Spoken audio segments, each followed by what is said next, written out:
project. She's a fellow PhD student in Cambridge, and she started a PhD with me. So,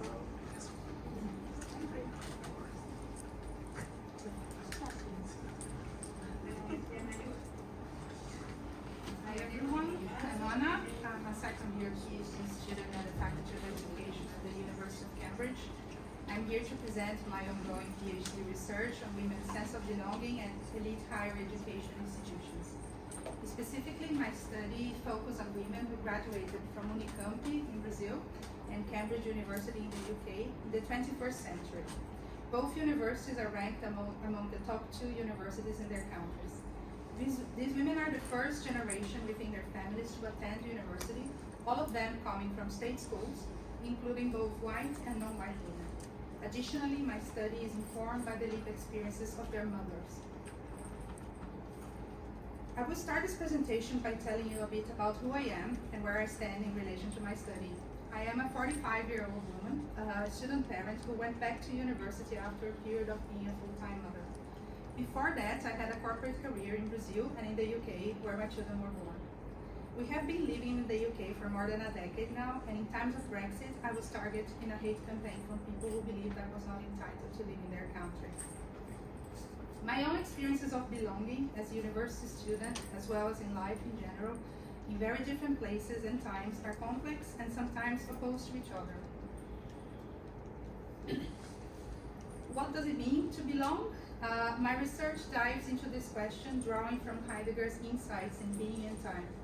He suggests that belonging, in its broadest existential sense, is about being in the world. This implies that belonging is as diverse as people's lives and experiences. I'll also explore Bell Hook's idea of belonging as a culture of place, a geography of the heart. For the women I'm studying, who navigate elite universities, belonging is a mix of these tangible places, the university and the home, as well as their minds and hearts. It's a complex interplay between where and when they are and how they feel. I also draw on Avtar Bra's concept of diasporic space when exploring the experiences of everyday bordering of underrepresented women at elite universities. Yuval Davis highlights the importance of diasporic spaces because it is the ultimate space in which intersectional otherness and differences, as well as similarities, can come together, adding that the most important aspect of diasporic spaces is their potential to decentralize hegemonic centers of power. Spaces of belonging and togetherness are key in my research to understand how these women in diasporic spaces are potentially fostering solidarity and reshaping traditional power structures for themselves and for the benefit of future generations studying at elite universities. This is a qualitative study of mothers and daughters. I'm conducting separate, semi-structured, in-depth interviews with women, first-generation university students, which I call the daughters, and their mothers. Questions center on the daughter's sense of belonging during their undergraduate studies, as well as the educational and employment journeys of both mothers and daughters, and mother and daughter relationships. My methodology is also rooted in the concept of intertwined memories, which I developed during my master's research, and which is crucial to my understanding of intergenerational inequalities. My concept of intertwined memories builds on Hirsch's post-memory theory, adapted to the context of trauma associated with experiences of extreme poverty of the mothers in Brazil, to illustrate how daughters, as first-generation university students, carry their mothers' traumas in their lives. This fuels their journeys towards a better life, not just for themselves, but also to do justice for their mothers, who, on the other hand, have empowered their daughters throughout their lives, dreaming that they would have a better world. Then, when daughters break vicious generational cycles by accessing higher education for the first time, their achievements and empowerment journey are shared with their mothers, initiating a healing process for both. A degree brings possibilities of a better material access, well-being, and mental health, paving the way for a better start for the next generation in material terms, but also in the sense that they will carry and share less trauma. I will try to provide you with a brief overview of recent changes that have been reshaping the demographics of student intake at elite universities in Brazil and in the UK in recent years. In Brazil, the majority of the population is black and brown, whereas the UK is characterized as a primarily white nation, with 18% of the population identifying as BAME, Black, Asian, and minority ethnic. I employ different terminologies here, reflecting each country's classifications for national census, with Brazil using phenotype-based categories and the UK employing ethnicity-based classifications. In both countries, the majority of children attend state schools. However, students admitted to top universities historically come from a selected few who receive private education. What has changed in the 21st century? In Brazil, public universities introduced affirmative action programs aiming to increase representation of non-white and state school students since the early 2000s, sparking a national debate. This led to the passing of a law in 2012 introducing a quota system in all federally funded universities, reserving 50% of all undergraduate places for state school students, with half allocated to low income and the other half to black, brown, or indigenous ones. However, this law does not apply to state-funded universities, notably the very top ones, including Unicamp. These universities designed their own affirmative action programs later in time, including a much less ambitious quota system.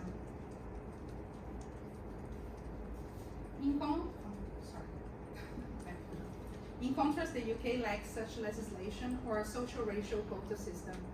Instead, public universities were required to enhance diversity within their student admissions when they shifted from flat to variable tuition fees in 2006.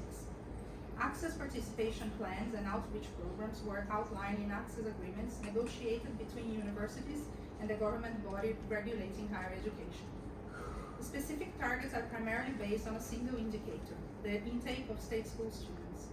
However, this can be misleading, as data has shown that state school students accepted by top universities typically come from a relatively small number of independent and selective grammar schools and sixth form colleges.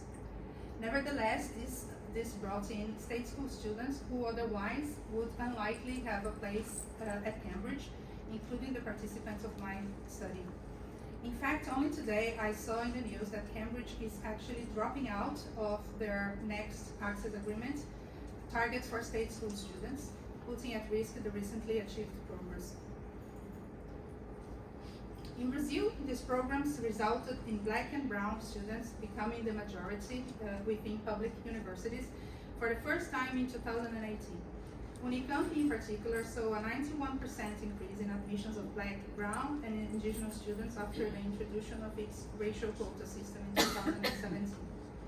Similarly, Cambridge showed record numbers of state school and BAME students with record highs in every year between 2017 and 23. What I aim to introduce with my research is a shift in focus from diversity to belonging, exploring how these record numbers of students feel being in the world of higher education in elite spaces, which by the very definition of elite are spaces historically built upon their exclusion. And why mothers and daughters? This is a word cloud showing the occupations of the mothers and grandmothers of my participants who are first generation university students. So far, all mothers who are all mothers have mainly been engaged in various forms of care work, both paid and unpaid.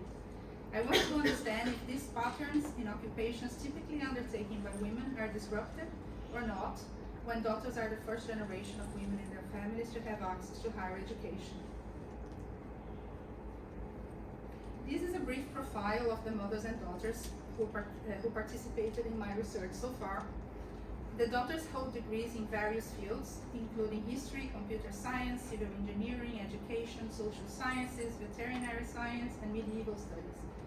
They are currently employed in roles related to their respective fields, and two are still undergraduates. I will conclude my presentation by sharing some preliminary themes that emerged from my participants with some quotations from their interviews. I won't have the time to share my analysis today, but what I aim to present in the short time I have are some thoughts inspired by the lived experience of my participants. The first theme revolves around women's care responsibilities within the home and how they are passed over from one generation to the other.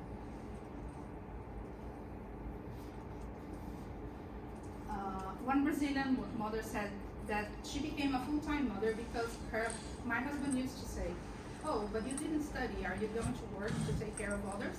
So stay at home and take care of the children, because otherwise I would have to pay.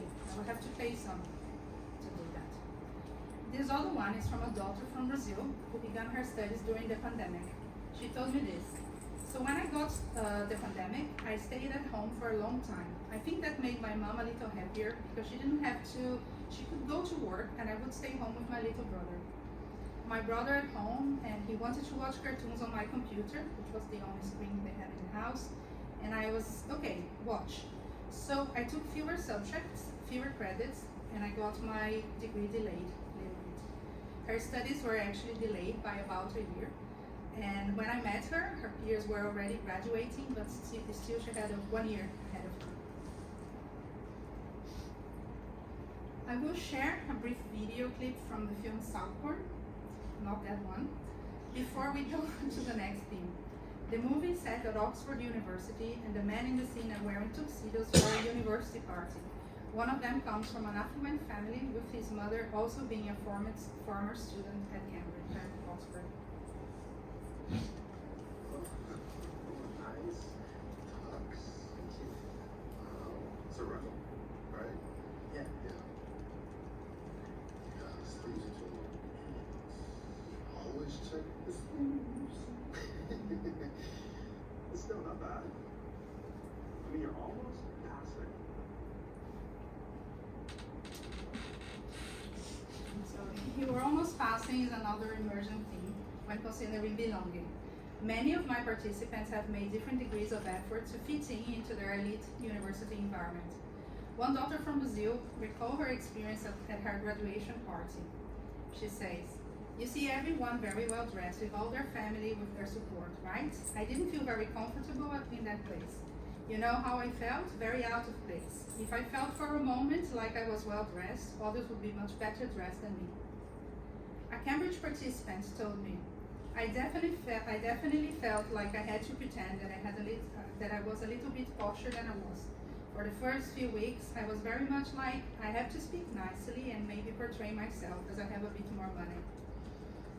Another Cambridge participant, coming from a poor rural area in Ireland, told me this about her Irish accent. "When I go home, people were like, 'You sound more English,' but I'm not conscious of that. If I could change it," her accent, "I probably would sometimes, because it's, people can stop pretending not to understand what you're saying." She added that, "I make an effort to have the words I want to say beforehand, because it's then in the correct language to try and show that I can keep up with the academic side."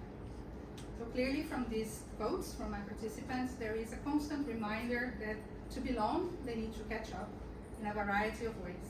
However, despite their efforts, they often feel like they're not quite there yet. They're almost passing. That's all. If you want to learn more about my master's research on mothers and daughters and intertwined memories, you can see more in my book. And I am discussing here some of my unpublished work today. I would appreciate it if you reference this presentation in case you find it useful in your work. Thank you.